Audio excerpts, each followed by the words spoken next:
Welcome back to my channel exploring with Puja.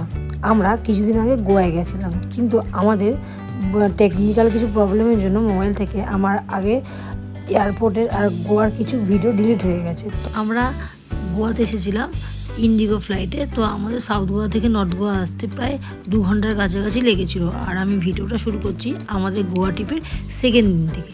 আমরা ছিলাম north গোয়াতে। তো নর্থ গোয়া থেকেই আমরা আমাদের গোয়া ট্রিপ সম্পূর্ণ করেছি। তো তোমাদের দেখাচ্ছি এই হোটেলটা ছিল নর্থ গোয়ার একদম মিডিলে, সব বিচগুলোই কাছে ছিল। তো ব্রেকফাস্ট করে আমরা এখন বেরিয়ে পড়েছি সাউথ গোয়ার দিকে। আজকে আমাদের প্ল্যান আছে সাউথ গোয়াটাকে পুরোটা দেখার, দেখি কতটা দূর করতে পারি।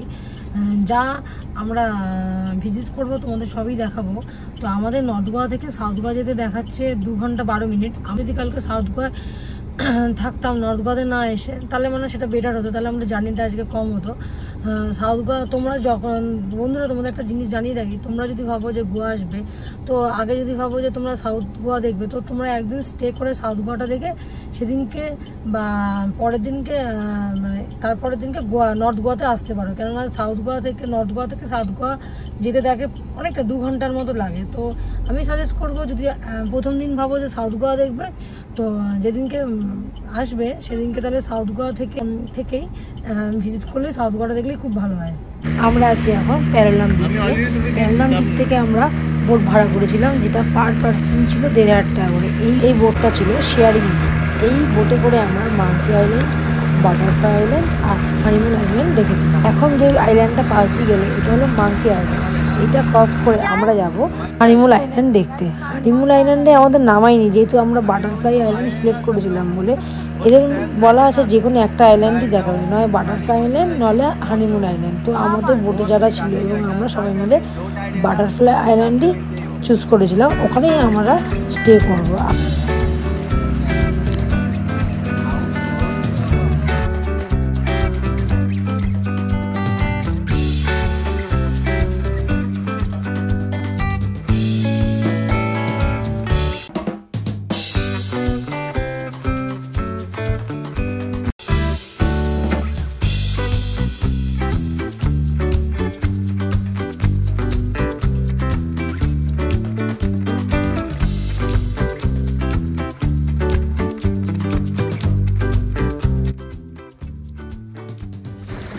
সামনে দেখো একটা পাথরের মতো আছে, দেখো এইটা ঠিক টার্টেল শেপের মতো আছে।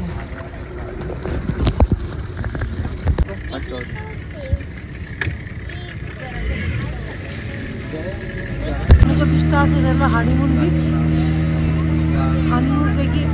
বিচ থেকে আমাদেরকে বাটারফ্লাই বিচের দিকে নিয়ে যাবে। চারিদিকে পাহাড়ি ঘেরা, fantastic. That is Honeymoon Beach.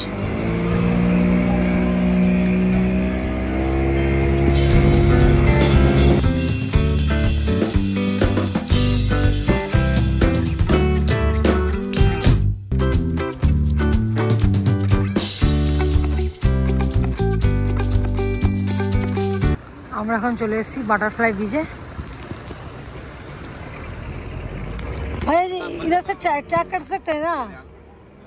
हाँ,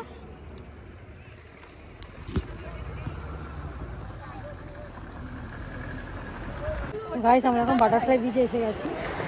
প্রচণ্ড রোদ্দুর, যাদের ড্রোন আছে তারা ভালো এখানে শ্যুট করতে পারবে। হ্যাঁ, তো তোমাদের ভিউটা দেখাচ্ছি দাঁড়া।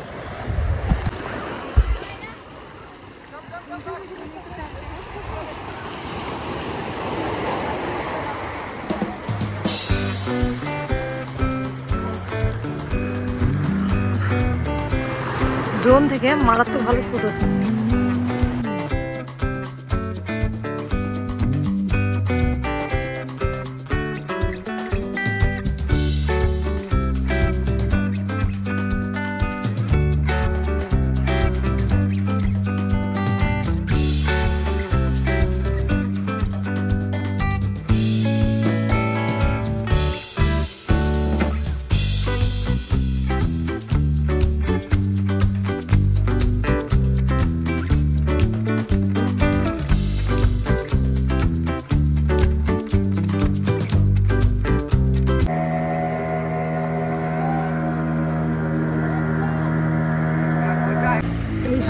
বিচটা হলো প্যানোরাম বিচ, অপূর্ব সুন্দর, চারিদিকে শুধু নারকেল গাছ আর নারকেল গাছ।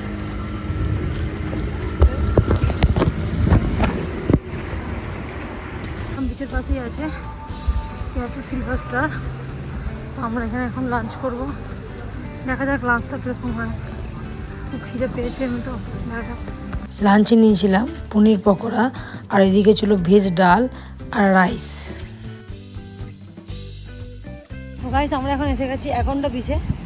প্যানোরাম থেকে ডাইরেক্ট অ্যাকোন্ডা বিচে চলে এসেছি। অ্যাকোন্ডা বিচে তো এই বিচটা দেখতে পাচ্ছি, এই বিচটা তোমায় দেখাচ্ছি, পুরো স্ট্রেট বিচ। ওকে, পুরো স্ট্রেট বিচটা।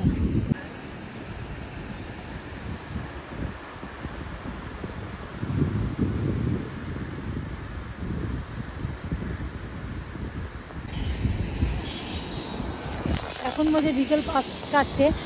তো আমাদের এখন আরেকটা জায়গায় প্ল্যান আছে, সেখান থেকে সেখান যেতে লাগবে প্রায় 42 মিনিটের মতো। তো সেখানে যাওয়া যাক, কিন্তু আমরা অনেক কিছু মিস করলাম।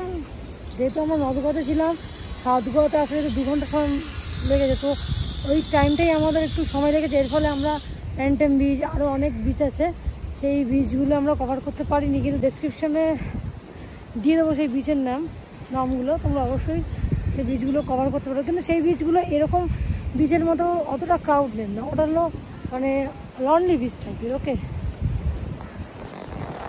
অ্যাকোন্ডা বিচ ভিজিট করে এবার আমরা যাবো কাবুদিরামা ফোর্টে। এই ফোর্টটা 5:30টায় বন্ধ হয়ে যায়, তো আমাদের এক্ষুনি বেরোতে হবে, নাহলে সানসেট বা ফোর্টটাও মিস করবো। এখান থেকে সময় লাগবে 30 মিনিটের মতো।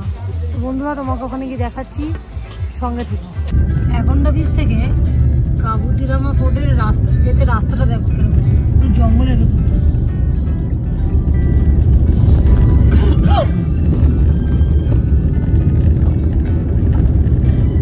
তো আমরা যেই গাড়িটা করে যাচ্ছি, সেই গাড়িটা আমরা রেন্টে নিয়েছিলাম। তোমাদের এই সমস্ত ডিটেলস আমি আমার গোয়া সিরিজের লাস্ট ব্লগে দেব, দেখতে পারবে। আমরা এখন এসে গেছি কাবুদিরামা ফোর্টে। এটা 5:30টায় বন্ধ হয়ে যায়, তো তাড়াতাড়ি করে এলাম। এটা হলো গাড়ি পার্কিংয়ের জায়গা পুরোটা। এটা হলো এন্ট্রান্স কাবুদিরামা ফোর্ট। এটা হলো এন্ট্রান্স।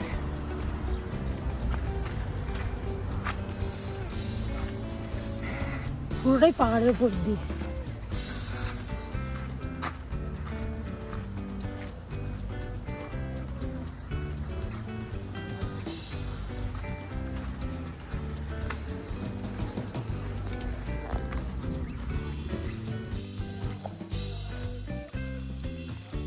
সামনে একটা চার্চ আছে।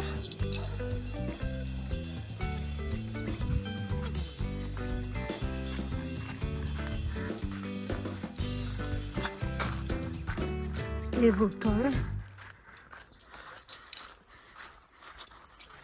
সিঁড়ি থেকে উপরে উঠতে হবে, সো ডিফিকাল্ট।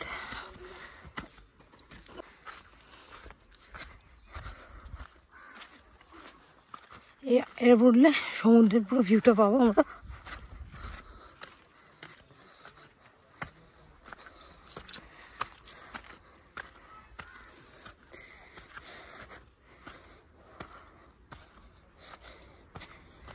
That's awesome.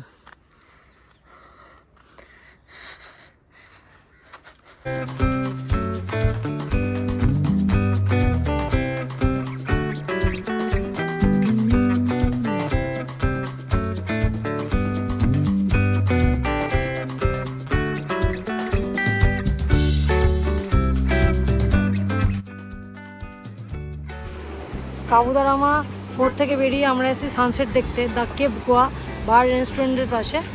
এখান থেকে সানসেট দারুণ দেখায়, দেখো।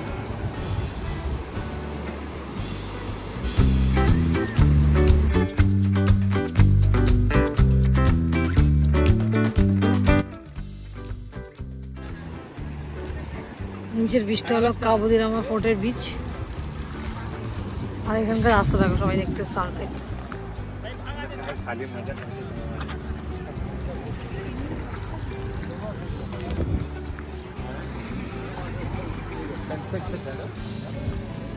তোমাদের একটা জিনিস দেখাই, এই যেখানে আমরা সানসেট দেখতে এসেছি দেখো, তার পাশেই দেখো একটা পাহাড় আছে, পুরো স্লিপিং লেডির মতো লাগবে।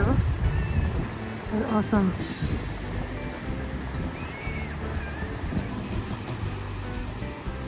একটা ভিউ। তো বন্ধুরা, আজকের ব্লগটা এখানেই শেষ করলাম। আমরা সাউথগড় অনেক স্পট ভিজিট করতে পারলাম না, প্যান্টেম বিচ, কোলা বিচ আরও আছে। তো কেননা সাউথগড় দেখতে গেলে আমাদের একটু লেট হয়েছিল বেরোতে, এই জন্য আমরা পুরোটা কভার করতে পারলাম না। তোমরা যদি সাউথগড় ভিজিট করতে চাও তো আর্লি একটু বেরোবার চেষ্টা করবে, আর্লি মর্নিং একটু বেরোর চেষ্টা করবে। ব্লগটা আজকে এখানে শেষ করলাম, কালকে নিয়ে আসছি নতুন ব্লগ, সঙ্গে থেকো, সাথে থেকো। আর ভিডিওটি ভালো লাগলে অবশ্যই লাইক, শেয়ার অ্যান্ড কমেন্ট করতে ভুলো না, অ্যান্ড সাবস্ক্রাইব।